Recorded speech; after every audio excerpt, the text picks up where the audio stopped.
And now, it's time for another Dice Tower review with Tom Vasel. Hey everybody, I'm Tom Vasel, and today I'm taking a look at Bloodborne, the board game. I've already played Bloodborne, the card game, several years ago, but the board game is out now. Now, I want to be clear, I've not played Bloodborne, the video game. I know it's very popular, but the style of game, fighting immensely grotesque creatures in a very difficult, hard style where you have to die and die and die and die again until you figure out the right combination to beat each of the enemies. I understand why that appeals to a lot of people, but just isn't my shtick when it comes to video games. But I was kind of curious about the board game. I wonder if the board game would do that same thing. Would I still enjoy it? I tend to not like board games that are overly difficult. And was this going to be just another dungeon crawl? I guess it's GADC. Or is it, what is it? I like both of the designers, Michael Chanel and Eric Lang. I've liked stuff that they've done. I especially think Michael's an underrated designer that doesn't get a lot of recognition. So I was kind of curious that this combination, what it would be like. So let's take a look, a brief overview. I'm not going to show every detail about the game, and we'll come back and tell you what I think of it.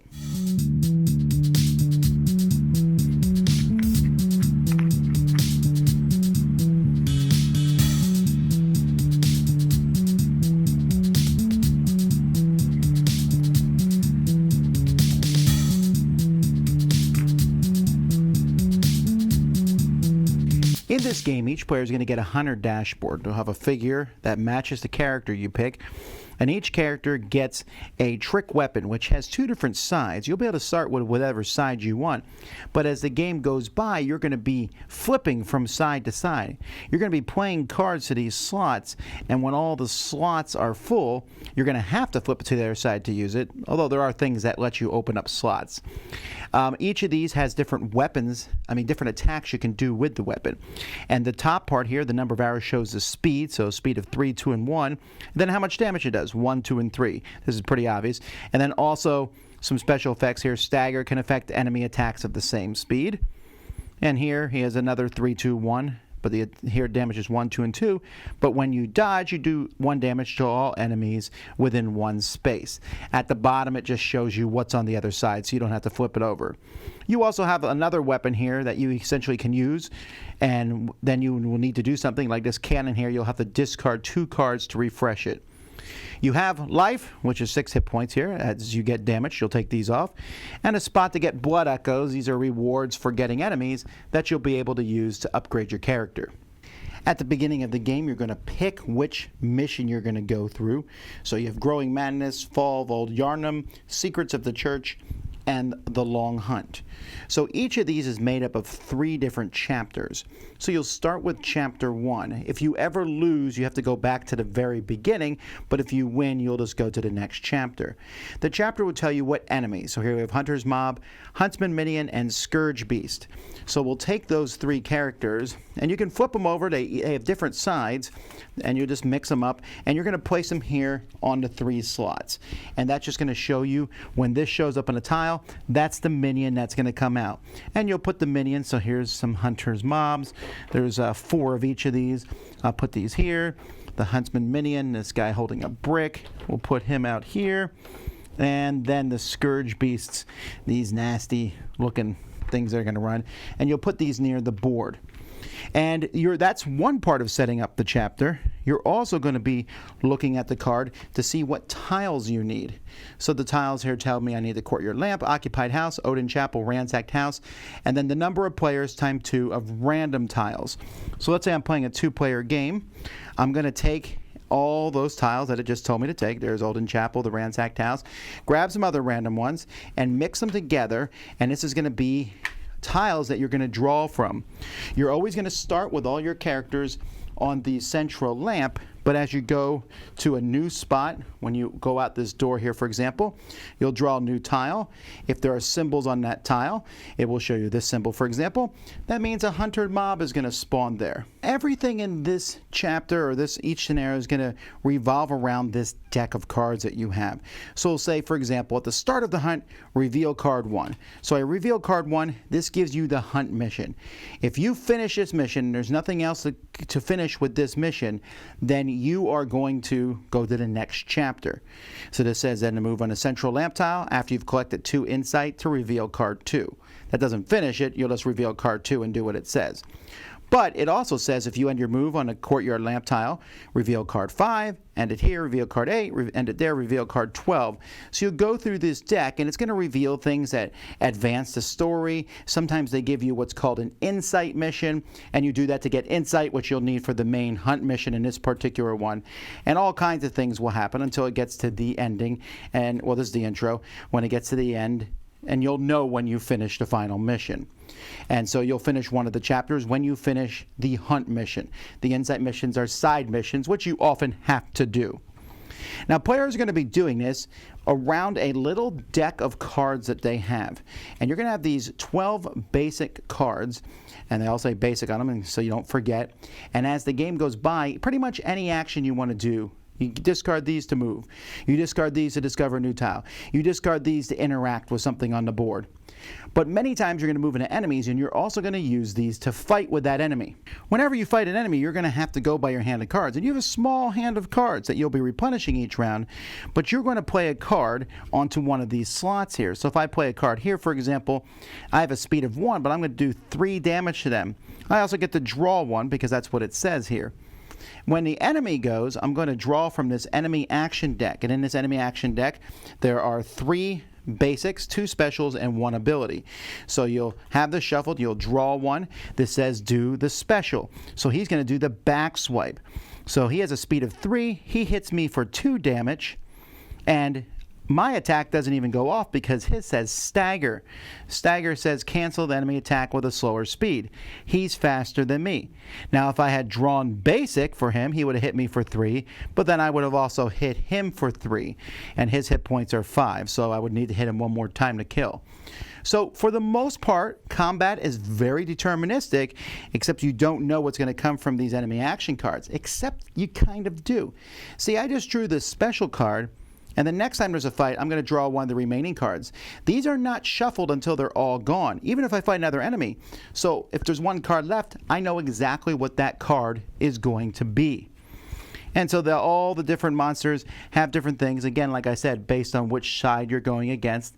This one's really slow, this overhead slam, but he can't be staggered. Hits for 4 damage. He does 2 damage to all the hunters in this space unless they dodge. If I know that this guy's here and there's a special left in the deck, maybe I won't swing at him at that point in time. So that's how combat works. Like I said, when these are all full, you're going to have to flip your weapon, which causes you to discard a card. Now, as you kill enemies, you have a chance to go to Hunter's Dream. You'll also go to Hunter's Dream when you die. This is not that great to go there usually because it's going to be moving this track along faster, and if this track gets to the end, you lose. It's going to move 1 after everyone goes, but every time you go to Hunter's Dream, it moves faster.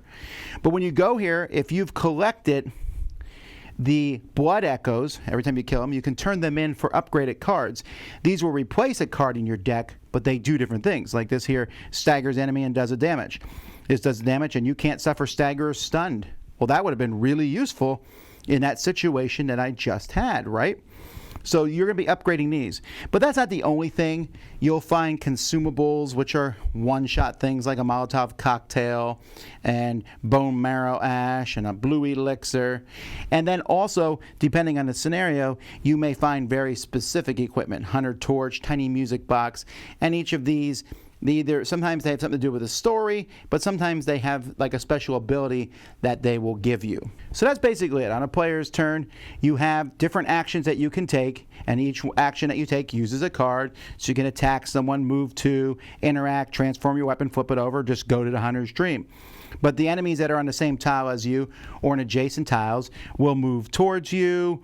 You'll refill your hands to 3 each turn, and you keep going until you've died too many times, which moves the track all the way to the end, or till you've finished your mission, in which case you then go on to the next mission. everything fits really well into the box. There's spots for the cards, the tokens, the artwork and everything on the cards is very evocative of the board game. But I really like how they have each of the different things that you can go through. It has a slot, and this is really well done, actually. Has the intro. It tells you this. Now, there are a few things, a few minor problems, and this is mostly going to come in the form of the rule book. I feel like the rule book has a lot of things missing. Also, it wasn't always clear to me when you were done with a particular thing in a particular section of the hunt. But I figured it out, and I have to say, other than that, I'm really happy with it. The actual miniatures themselves are really cool, and it's amazing to me how they took even ordinary, I guess that's a strong word here, but an ordinary miniature that you would fight against. I mean, look at this guy. It's a really cool miniature. But when I compare him to my hero, I feel like nothing next to this guy. He's huge, and he's not a main boss. He's just an ordinary dude. And I think that's, again, that kind of brings you back into the scale of how this game works. And while I'm not necessarily always a fan of overly grotesque stuff, I kind of liked how these looked. They have more of a gothic vibe to them, and I know that there is some really gross stuff in Bloodborne, some of the enemies, but I like these, and I think they would look even better painted. But even not painted, it was really easy to tell what they were apart, at least the ones in the base game.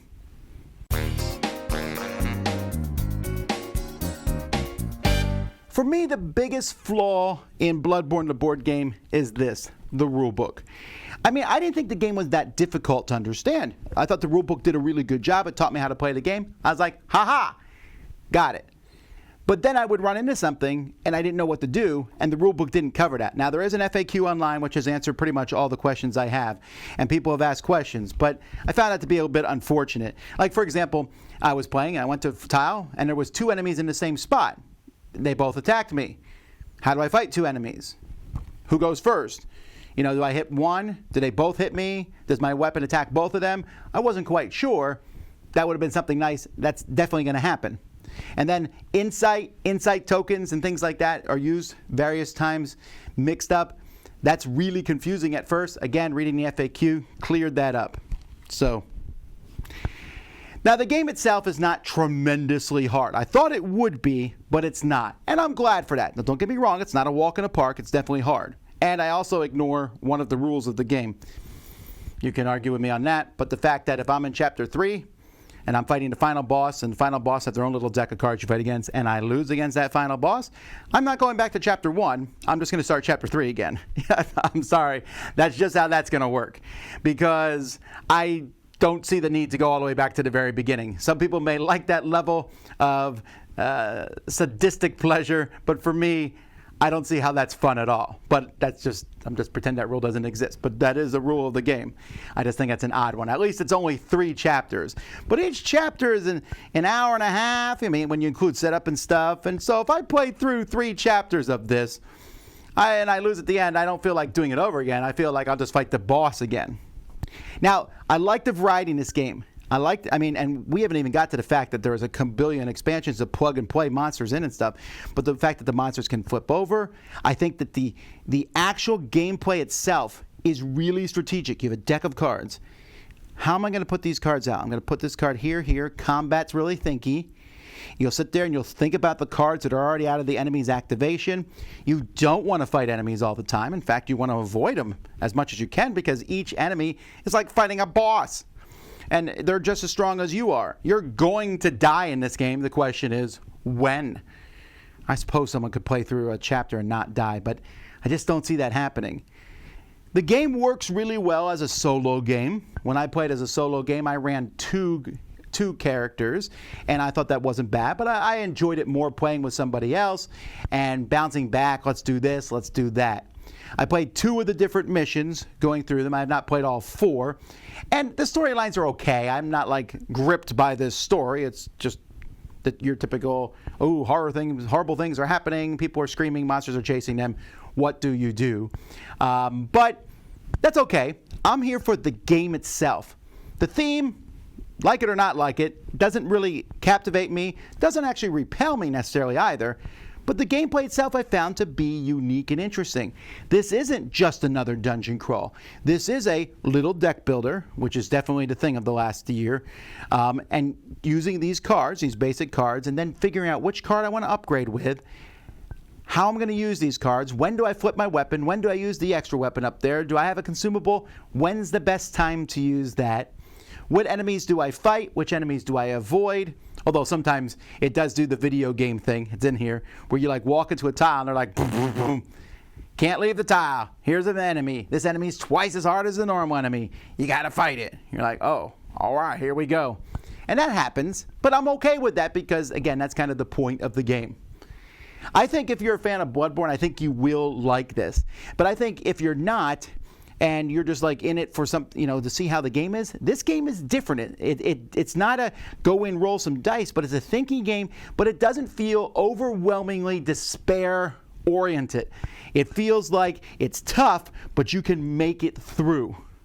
Now again, you can walk and turn the corner as a bad guy, and if you're not careful, slice, you're dead. All right, well, I'll come back at a lamp not near that bad guy, then I find out that that bad guy is standing right in front of the tile I need to get to. So there's that sort of thing. But then again, you can reset the mission if you're losing and start over again. And I don't think that that's that hard of a setback. There's a lot of content in the box here. 4 decks of missions, each with 3 chapters. That's 12 different chapters. Some chapters say things like, draw 3 random enemies. Great. That chapter is going to feel different each time with the 3 different enemies. There's a lot of, I think there's 1, 2, 3, 4, 5, 6, 7 different enemies, maybe 8. And again, if you buy the expansions, there's a gazillion more. But all those, a lot of them can be plugged and play, and I think that's pretty neat. In fact, I'm going to show those off in some other videos so you can see what you get. Now, I don't know that this is a fantastic game that I'm going to be coming back to time and time again, but I was impressed with it. I thought it was a pretty neat idea. I think it's going to appeal to people, maybe even if you're not a fan of the hack and slash genre, but if you want a more thinky, thoughtful, use your swords to fight bad guys, that's what this game is, Bloodborne. I'm Tom Vasel. We'll see you next time. Dice Tower Judgment. I hate mobs! Oh, I mean, approved.